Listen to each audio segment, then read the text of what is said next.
It turns out my best friend has been sneaking around with my ex for months, and I only just found out when he finally sat me down to say he's moving in with her and basically leaving me homeless.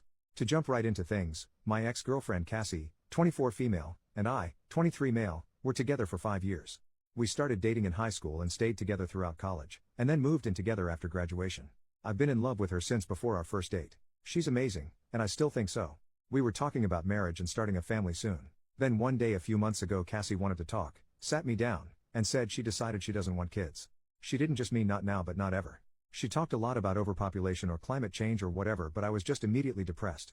I've always wanted to be a dad. My dad was a piece of crap and this is something I've wanted to do ever since I was still a kid myself. When she finished talking I told her it was over. She started crying and I was already crying, but damn, if she doesn't want the same thing I do from the future, what else can I do? She said she's been thinking this way for years, and I'm not going to wait around and hope she changes her mind when she might not. So I moved out and moved in with my best friend Ryan, 23 male. We've been friends forever, like we bonded over Pokemon cards at the playground kind of thing. He's basically my brother and his mom was my extra mom since I didn't have much at home growing up. I was in a hurry to move out so I didn't take much stuff with me, and then I didn't want to go back to the apartment and see Cassie, so Ryan was doing the good friend thing and going to get stuff for me whenever I needed it. At least that's what I thought he was doing. Yesterday would have been mine and Cassie's 6th anniversary and it was really rough for me, so I told Ryan I didn't want to be alone and wanted to hang out and game all day with him. He agreed and everything, but he was kind of distracted on his phone a lot, and after a couple hours he said something came up and just left me there alone. Things got dark. I'm not ashamed to say I cried. There were reasons I didn't want to be alone that day. Almost midnight last night, Ryan finally came home and was acting weird, so I asked what was up. I thought maybe his mom was sick or something. She's a teacher at a school that just reopened. But no, Ryan sits me down and tells me he's moving out. He's been secretly dating Cassie since a few weeks after we split. He says they're in love already and that she needs him more than I do, so he's moving into the apartment with her and leaving me here alone to rot. I don't even know how the heck to process this. I thought this was just some twisted joke at first because what the hell? Where did this even come from?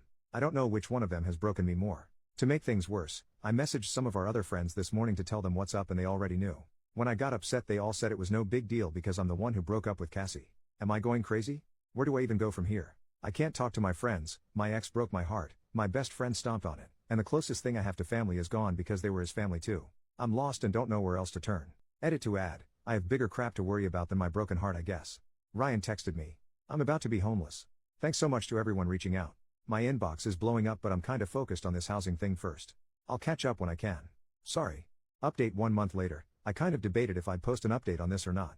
It's been about a month and some stuff has happened, but as the post blew up I got a good number of really crappy comments that informed me I was a worthless piece of crap, that I should beat up my ex-girlfriend, or alternately that I was probably already some kind of horrible abuser who hated her and wanted to control her body. I also got a ton of love, support, PMs offering connections on housing, and more, but being I was already in a dark and desperate place, those other comments really twisted the knife. I had to spend some time away not just fixing my crap but also avoiding that stuff, because it was really not making me want to move forward. For anyone who's reading this while in the middle of a situation, wondering if you should post your story, my advice is, don't. Wait till you have some distance, or it's just going to make things worse.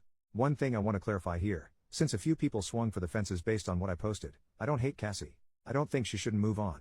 I don't blame her for dating someone else after I broke up with her. I do have a lot of anger still thinking about this. All that anger is at Ryan. That's it. Ryan is the one who lied to me and went behind my back, not Cassie. My post pretty clearly stated that I think Cassie is an awesome human being, and I still think so. Period. We just wanted different things. So, actual updates.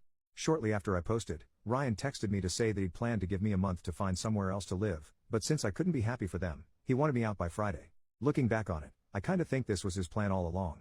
Cassie's parents own the apartment I lived in with her, so we paid bills on it but no rent. Ryan's apartment was expensive and his parents still paid some of his bills there, so I suspect he was looking for an excuse to break his lease and get in on that free rent instead. But I have a place to live now. Reddit helped me out after all, in a weird way. A couple days after I posted, this guy TJ hit me up on Facebook, "Hey TJ," with a link to my post asking if it was me. TJ and I weren't super close friends before all this, but he recognized some of the details. Skipping some back and forth, it turns out Ryan lied to all our mutual friends about the situation. Apparently he hooked up with Cassie the first time about a week after we split up. He asked some of our friends what to do and they all told him to make sure I was cool first thing. He then told them he had talked to me and that I was happy for him. So, when I started freaking out a couple months later, my friends all thought I was going crazy out of nowhere over something I'd known about for months. Once they found out what really happened, I got a lot of apology texts. Some of them I've accepted. Some are still on red. A couple of guys offered me crash space or help moving, and I wound up staying with TJ, but only till I could find somewhere else.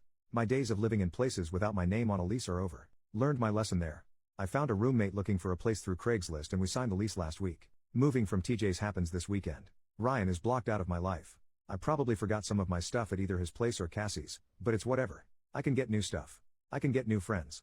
More than anything else, this situation made me realize the importance of having stable, independent housing and not counting on anyone else to do the right thing by me. I have to have my own back in life, not rely on others. That's about all I've got. It's nothing dramatic, I guess. No one was hit by a car, got pregnant, or turned out to be cheating. But I've never been so glad to have a roof over my head and a bed to come back to. I'm going to keep going from here, keep working on life, and I'm sure as hell going to be taking a break on the dating front. That's all there is to do.